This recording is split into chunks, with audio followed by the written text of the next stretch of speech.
मुंबई का जुहू बीच।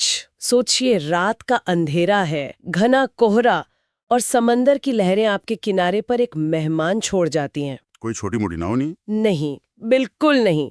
एक विशाल जंग लगा हुआ जहाज, नाम है सी बर्ड। और उस पर ना कोई लाइट, ना कोई आवाज, ना ही क्रू का एक भी सदस्य। कोस्ट गार्ड के रेडियो पर बस एक ही मैसेज गूंज रहा था, शिप के अंदर कोई नहीं है। और सबसे अजीब बात तो ये थी कि इतना बड़ा जहाज किसी रडार पर भी नजर नहीं आया था। तो ये सिर्फ एक जहाज का जमीन पर आना नहीं था, ये था एक अतीत का, एक गहरे दर्द का हमारे दरवाजे पर दस्तक देना। बिल्कुल। आज हम 2020 की फिल्म भूत पार्ट 1 द हॉन्टेड शिप की कहानी की परतों को खोलने वाले हैं। और ये कहानी, जैसा कि हमारे सोर्सेज बताते हैं, एक असल घटना से प्रेरित भी है ना? हाँ, जब सच में एक वीरान जहाज मुंबई के किनारे आ लगा था। लेकिन ये फिल्म उस एक घटना से कहीं ज्यादा गहरी है। सही कहा। आज का हमारा मिशन सिर्फ इस कहानी को सुनाना नहीं, बल्कि इसके दो सबसे अहम किरदारों के दर्द को समझना है। पहला किरदार तो ये जहाज खुद है, जिसकी लोहे की दीवारों में न जाने कितनी चीखें दफन हैं। और दूसरा है हमारा हीरो पृथ्वी, जो अपने ही जहन में एक तूफान लिए घूम रहा है। तो चलिए आज इस रहस्यमयी जहाज के अंधेरे गलियारों में उतरते हैं और देखते हैं कि कैसे दो बिल्कुल अलग त्रासदियां एक दूसरे से जुड़कर एक नई कहानी बनाती हैं। तो जब सर्वे टीम पहली बार उस जहाज पर कदम रखती है तो माहौल बेहद खौफनाक है। अंधेरा इतना कि टॉर्च की रोशनी भी जैसे गुम हो जाए, दीवारों पर अजीब निशान। हाँ, और बच्चों की बनाई हुई कुछ डरावनी सी ड्राइंग्स और खून जैसे धब्बे। पहली ही विजिट में शिपिंग ऑफिसर पृथ्वी को यह महसूस हो जाता है कि यहाँ कुछ तो गड़बड़ है। ये कुछ गड़बड़ है वाली जो फीलिंग होती है ना, हाँ, वो बहुत जल्दी एक ठोस डर में बदल जाती है। एक खाली व्हीलचेयर अपने आप चलने लगती है। और वो एक गलियारे के आखिर में एक बच्ची की परछाई जो भागती हुई दिखती है। बिल्कुल।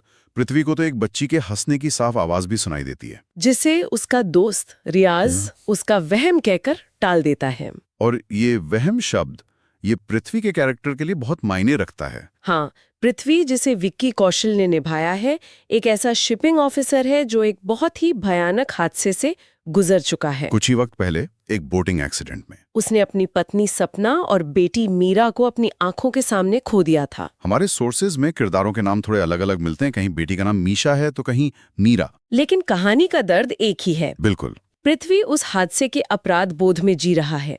उसे लगता है कि वो उन्हें बचा सकता था, पर बचा नहीं पाया। इसीलिए वो लगातार अपनी बेटी के हैलुसिनेशंस देखता है, उसे पानी में डूबते हुए महसूस करता है। उसका एक संवाद भी है, आज भी वही सपना आया, मीरा पानी में गिर रही थी।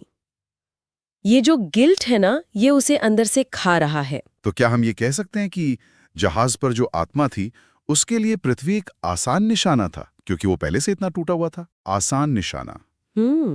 शायद ये पूरी बात ना हो। ये हॉरर फिल्मों का एक क्लासिक साइकोलॉजिकल पॉइंट है। अच्छा। पृथ्वी का जो बाहरी भूत है, यानी जहाज की आत्मा, वो असल में उसके अंदर के भूत का ही एक आईना है। मतलब? देखिए, जहाज ने भी एक हादसा झेला है और पृथ्वी ने भी। जहाज में भी एक जान फंसी हुई है और पृथ्वी की आत्मा भी अपनी बेटी की यादों में फंसी हुई है। अच्छा, तो ये एक तरह का खिंचाव था।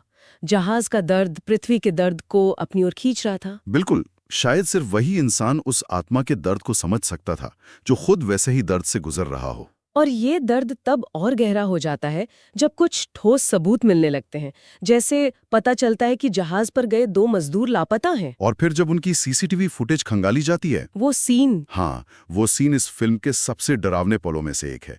फुटेज में साफ दिखता है कि एक मजदूर को कोई अदृश्य शक्ति हवा में घसीट कर ले जाती है, किसी बुरे सपने की तरह।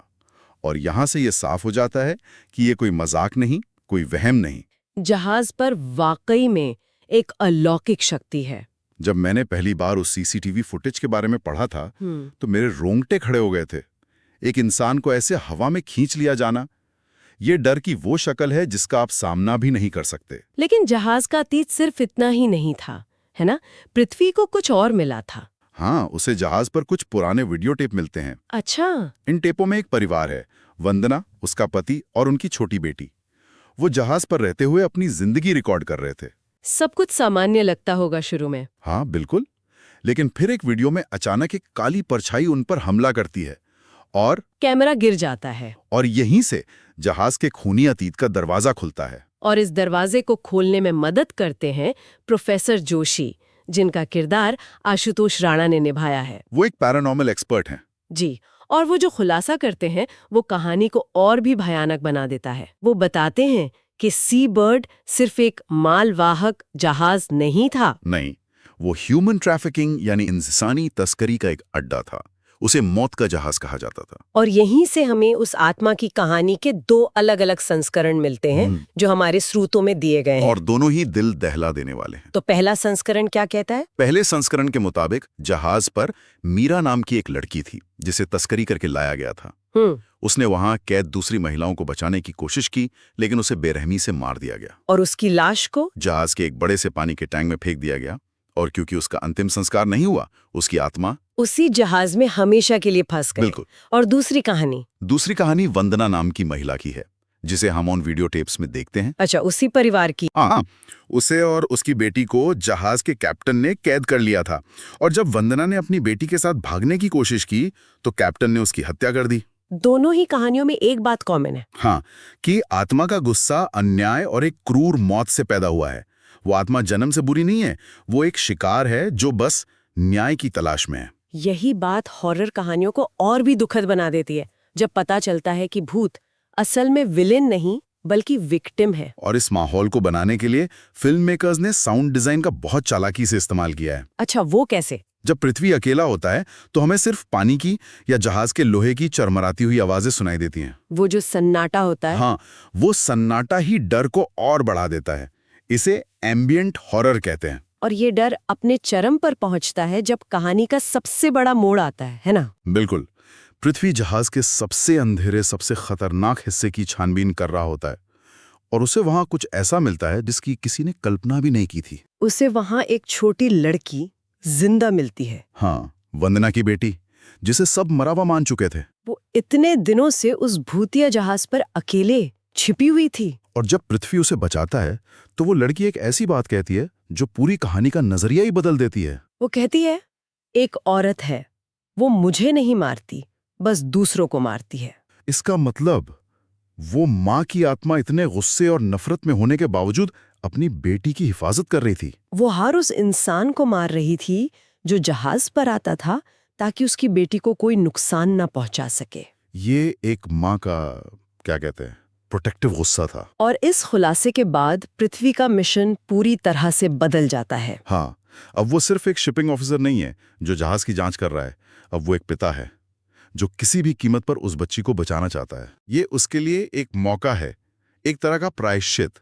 वो अपनी बेटी को तो नहीं बचा पाया था, लेकिन शायद इस बच्ची को बचाकर वो अपने अपराध बोध के बोझ को कुछ कम कर सकता है। तो अब ये लड़ाई सिर्फ पृथ्वी और एक भूत के बीच नहीं रही। नहीं, ये लड़ाई है एक पिता के अपराध बोध की, एक माँ के गुस्से की और एक मासूम बच्ची की जिंदगी की। फिल्म का क्लाइमैक्स इसी टकराव पर बना है और यहाँ भी हमें कहानी के 2 अलग-अलग अंत मिलते हैं जो मुक्ति के 2 अलग-अलग रास्ते दिखाते हैं। पहला अंत उस संस्करण से जुड़ा है जहां आत्मा का नाम मीरा है। अच्छा। पृथ्वी को पता चलता है कि मीरा की आत्मा इसलिए फंसी है क्योंकि उसकी लाश अभी भी जहाज के पानी के टैंक में है। तो वो उस टैंक को तोड़ता है। हाँ, तूफान और आत्मा के जानलेवा हमलों के बीच वो लाश को बाहर निकालता है और उसका सम्मान के साथ अंतिम संस्कार करवाता है। और जैसे ही उस शरीर को सम्मान मिलता है, मीरा की आत्मा को शांति मिल जाती है।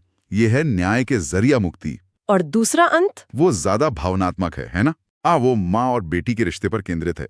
जब वंदना की आत्मा गुस्से में पृथ्वी और अपनी बेटी पर हमला करती है तो पृथ्वी उस तूफान के बीच आत्मा पर चीखता है, तुम्हारी बेटी जिंदा है, उसे देखो। और वो शब्द जादू की तरह काम करते हैं। उस आत्मा का सालों का जमा गुस्सा, नफरत, दर्द सब एक पल में पिघल जाता है जब वो अपनी बेटी को देखती है। हाँ, वो उसे छूती है और एक माँ का प्यार उसके सारे दर्द पर हावी हो जाता है। उसके बाद वो शांति से हवा में विलीन हो जाती है। ये है प्यार के जरिए मुक्ति। दोनों ही अंत बहुत शक्तिशाली हैं। एक में न्याय की प्रक्रिया पूरी होती है, दूसरे में भावनात्मक जरूरत। और अंत में बच्ची को बचा लिया जाता है।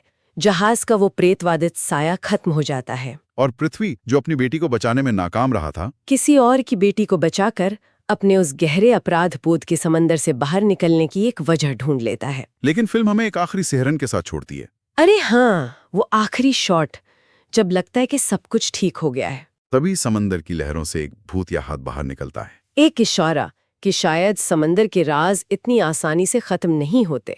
तो इस पूरी कहानी से हम क्या समझे? मेरे लिए तो ये फिल्म सिर्फ जंप स्केयर्स या दरवाजों के खटकने से कहीं ज्यादा है।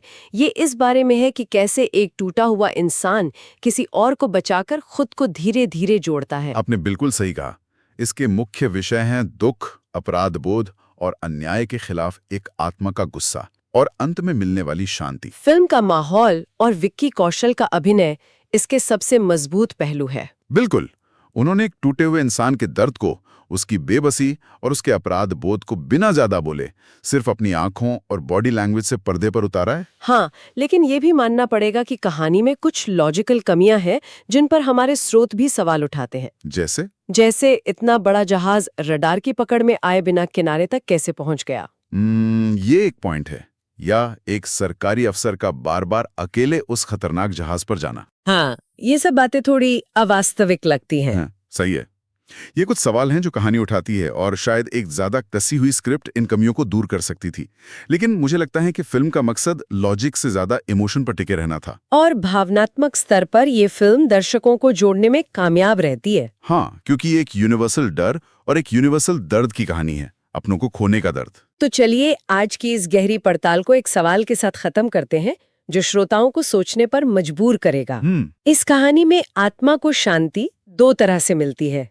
एक, जब उसकी लाश को सम्मान मिलता है, जो कि एक सामाजिक और धार्मिक न्याय है, और दूसरा, जब उसे अपनी बेटी का प्यार वापस मिलता है, जो एक भावनात्मक जरूरत है। तो असली मुक्ति किसमें है? न्याय मिलने में या प्यार के एहसास में?